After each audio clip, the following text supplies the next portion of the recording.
podcast pertama kita di KKN Situdi. Oke, jadi podcast pertama kita ini akan membahas tentang edukasi berbagai program-program di KKN kita. Nah, jadi di sini kita mendatangkan nih ada dua kakak yang cantik-cantik yang bakal ngasih kalian edukasi yang sangat-sangat berkesan banget nih buat apalagi nilai-nilainya nih buat kalian yang akan KKN selanjutnya. Halo, akhirnya kita bersama dua kakak cantik, iya. Yaitu kita berdua ya Wan ya. Oke. Jadi kita hari ini mau ceritain ke teman-teman tentang edukasi KKN yang bisa teman-teman pelajari dari kita, terutama di KKN Situdi. Nah, Oke, sebelum kita berbincang-bincang lebih lanjut, kita kenalan dulu nggak sih Kak? Bener Pasti banget pengen nih. tahu nih ini siapa sih? tak kenal maka tak sayang. Oke, perkenalkan nama aku Wanda Kristini dari Manajemen Sumber Daya Lahan, asalnya dari Kalimantan Tengah. Dan aku Zulfa dari Manajemen Fakultas Ekonomi dan Manajemen IPB dari Kalimantan Selatan. Nah, kita kebetulan satu kelompok KKN yang namanya tuh KKN apa Wan? Situdi. KKN Situdik atau KKN Syariah. Oke, langsung aja Wan, gimana Wan? Oke, jadi yang pertama kita pengen nih tahu pengalaman kakak nih gimana saat KKN kemarin. Gimana tuh? Oke, pengalaman kita berdua dong ya. Oh, iya tentunya. dong. Benar-benar. Oke, jadi pengalaman KKN tuh banyak banget teman-teman yang ini bisa jadi bahan edukasi buat teman-teman yang mau melaksanakan KKN berikutnya ya. Bener banget. Jadi tahapan KKN tuh ada tiga, ada tahap persiapan, tahap melaksanakan program, dan tahap monitoring sampai program. ke evaluasi. Dan gimana sih sampai program kita tuh bisa berkelanjutan seperti itu. Mungkin kalau untuk persiapan sebelum masuk ke edukasi program-programnya, kayaknya Kak Wanda bisa cerita dulu nih Kak Wanda gimana persiapannya, karena Anda yang lebih merasakan.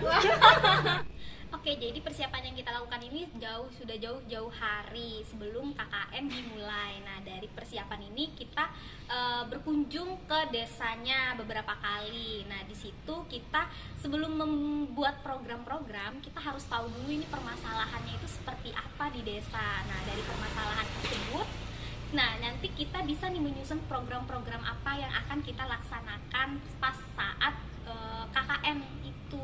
Nah benar, dan satu juga yang harus teman-teman ingat untuk tips kalian ber-KKN, selain kalian tahu masalahnya apa, kalian juga harus bisa melakukan pendekatan dengan warga.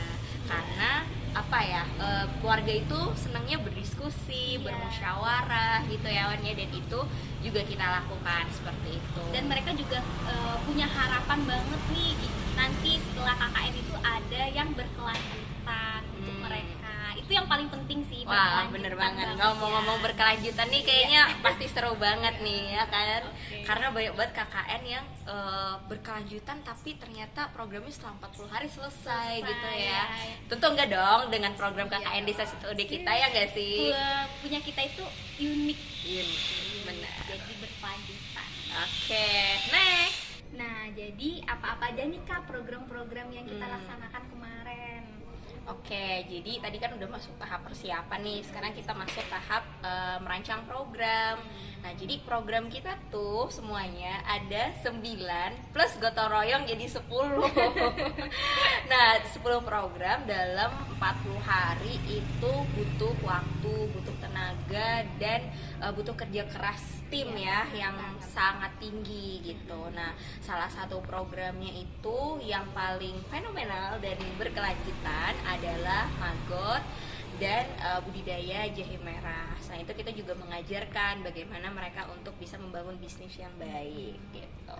Dan juga satu Kak, untuk mengolah, gimana caranya mengolah bahan jahe itu untuk menjadi suatu produk yang akan nanti dijual seperti itu. Nah iya, jadi kayak di situ kan tadi kita udah nanya kebutuhan warga nih. Ternyata Kak Wanda, kebutuhan warganya itu adalah bagaimana mereka mengolah sesuatu produk supaya produk itu bernilai gitu, ada daya jualnya gitu. Nah di situ kita akhirnya berpikir, wah kenapa nggak kita budidayakan maggot dan budidayakan jahe merah gitu loh. Nah akhirnya setelah kita coba ajarkan mereka tutorialnya, proses pembuatannya gitu ya, kemudian kita juga bekerja sama dengan ibu-ibu ya dalam pembuatan jahenya gitu kan. Terus juga kerjasama sama pemudanya, kayak kita ngambil apa sih Wan, ngambil sampah, makannya maggot. bener. Terus juga untuk kandangnya maggot kita juga kayak ke hutan gitu ya, nyari bambu buat kita bikin tempat maggotnya, tempat budidaya. Bener. Jadi kerasa banget tuh dalam 40 hari kita benar-benar membangun fondasi program yang kita usahakan bisa berkelanjutan. Nah, berkelanjutannya dari mana nih kira-kira ya Kawanda ya, kalau bisa kita sharing. Jadi untuk maggot sendiri nih teman-teman, itu dijadikan program di desa Situ Udik ya, untuk sebuah bisnis yang nanti itu jadi zero waste ya Wan ya, tujuannya untuk desa tersebut. Iya, tujuan utamanya itu adalah untuk mengurangi sampah. Nah, dari sini juga selain dari untuk pengelolaan lingkungannya, juga ada untuk ekonominya juga. Benar. Oke, selain maggot, kita juga punya program yang berkelanjutan juga nih. Salah satunya itu adalah jahe. Nah, jahe itu kita bener-bener dari awal kita nanemnya, budidayanya, kemudian kita mengolah produknya, sampai kita juga membuat nih kemarin webinar tentang gimana sih untuk memasarkan produknya seperti apa. Nah, pelajaran penting yang kita dapat dalam budidaya jahe merah ini adalah bagaimana kita mengajak warga untuk membaca peluang bisnis gitu loh. Bahwa di tempatnya itu juga bisa loh kita budidayakan sesuatu yang itu bermanfaat untuk warganya dan bisa bernilai untuk kita perjualkan seperti itu. Dan ini juga bisa membuka lapangan pekerjaan loh Wan. Iya, bener banget. Apalagi khusus nih untuk desa Situ Udik. Nah, yang paling penting itu juga kita juga harus melihat nih potensi dari daerahnya ini. Nah, kita lihat karena sangat-sangat berpotensi ya, jahe itu benar-benar berpotensi. Dan lahan yang mereka miliki pun juga besar. Gitu. Nah, apa boleh buat kan kita jadi buatnya kita mulai dari budidaya sampai ke penjualan, sampai ke pengemasan juga sih itu. Nah, dan pelajaran penting lainnya nih teman-teman, ketika kita ber-KKN dan membuat satu sistem bisnis ya untuk desa itu, kita juga harus mengajarkan nilai-nilai berwirausaha, mindset berwirausaha yang itu kita tujukan kepada pemuda-pemudanya, karena kami menganggap bahwa pemuda adalah tonggak dari kemajuan desa tersebut. Iya, benar banget. Nah, itu tadi salah satu dari program-program kita yang berkelanjutan. Nah, mau nanya nih juga Kak, gimana sih sebenarnya tips itu kenapa kita harus membuat yang berkelanjutan? Nah, dan seperti apa sih yang berkelanjutan itu? Caranya gitu ya, edukasinya buat teman-teman gitu. Nah, jadi yang pertama itu tadi udah kita mention nih beberapa kali, yaitu kebutuhan. Nah, kuncinya adalah kebutuhan teman-teman. Kita harus bisa melihat permasalahan yang ada di desa tersebut. Misal ya, case-nya di Situ Udik, mereka butuh lapangan pekerjaan dan budidaya mereka lakukan ini punya nilai tambah gitu. Nah, kemudian yang kedua nih teman-teman, yang paling penting adalah bagaimana kita membangun mindset gitu. Membangun mindset. Nah, untuk membangun program berkelanjutan itu dimulai dari mindset kita dulu nih sebagai peserta KKN. Nah, mindset kita ini mindset yang hanya ingin melaksanakan program, atau dimana kita selain melaksanakan program kita juga harus mengedukasi orang lain gitu, dan mengedukasi diri kita sendiri gitu. Gak cuman sekedar kita melakukan program 40 hari dan gitu. itu sudah ya udah jadi aja gitu. Tapi kita juga harus berpikir jangka panjang yang berkelanjutan itu seperti apa. Nah, itu penting banget nih buat teman-teman supaya teman-teman tahu nanti pas ada yang mau nih tiba-tiba KKN, kan bentar lagi mau KKN. Udah mau KKN lagi aja ya. Ya ampun. Iya, jadi itu salah satu tips yang paling penting banget buat teman-teman untuk pola pikir, mindsetnya, benar. Nah kemudian yang ketiga nih Kak Wanda ada lagi. Yang ketiga itu sebenarnya melatih kerja sama timnya kita gitu. Jadi di KKN itu nggak cuman tim kita aja yang harus gerak gitu, tapi kita harus bisa melibatkan warga untuk take action bareng-bareng gitu ya. Gitu. Karena kan yang mau diedukasi warga gitu kan. Jadi warga juga harus terlibat seperti itu. Nah, jadi salah satu yang penting itu tadi adalah kerjasama. Nah, benar tadi banget. Kak Julfa juga bilang nih tentang kerjasama. Nah, gimana sih Kak kerjasama di dalam tim KKN kita dan juga kerjasama dengan warga-warganya. Nah, ini penting banget nih Kak Wanda, karena kan kita ketika ber-KKN kita itu pasti ketemu sama orang-orang baru ya, yang itu ibaratnya kita nggak pernah kenal sama sekali gitu. Nah, yang pertama tuh teman-teman untuk membangun kerjasama tim, terutama di tim internal kalian adalah satu, samain dulu tujuan kalian dan visi kalian gitu. Kalian KKN ini buat apa sih? Buat hanya sekedar memenuhi nilai atau pengen berdampak gitu. Kalau KKN kita di awal-awal kita komitmen gitu. Kita pengen berdampak. Benar, kita pengen melakukan satu perubahan untuk desa Situ Udik seperti itu. Jadi ibaratnya kayak kita kepanasan, kita kehujanan, harus nginep 40 hari gitu ya Kak Wanda ya. Semua kita terjang.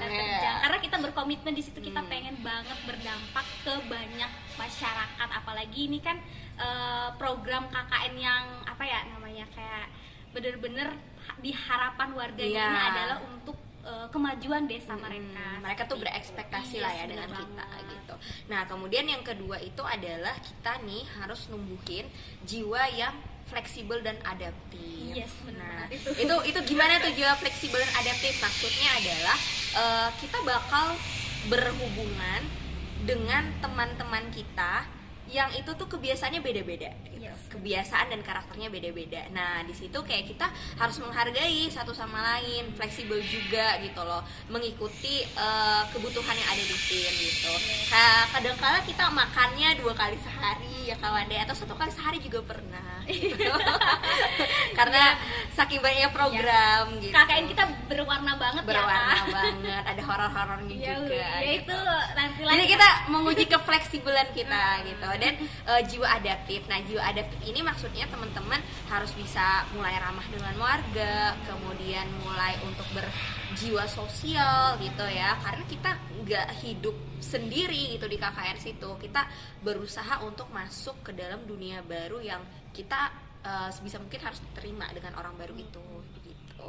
Nah untuk membangun kekuatan tim di eksternal, gimana kita bekerja sama dengan warga, itu yang pertama adalah lakukan pendekatan kekeluargaan. Itu penting banget. Kekeluargaan dan silaturahmi. Jadi untungnya kita bertemu dengan warga yang sangat humble, sangat welcome banget sama kita. Benar banget.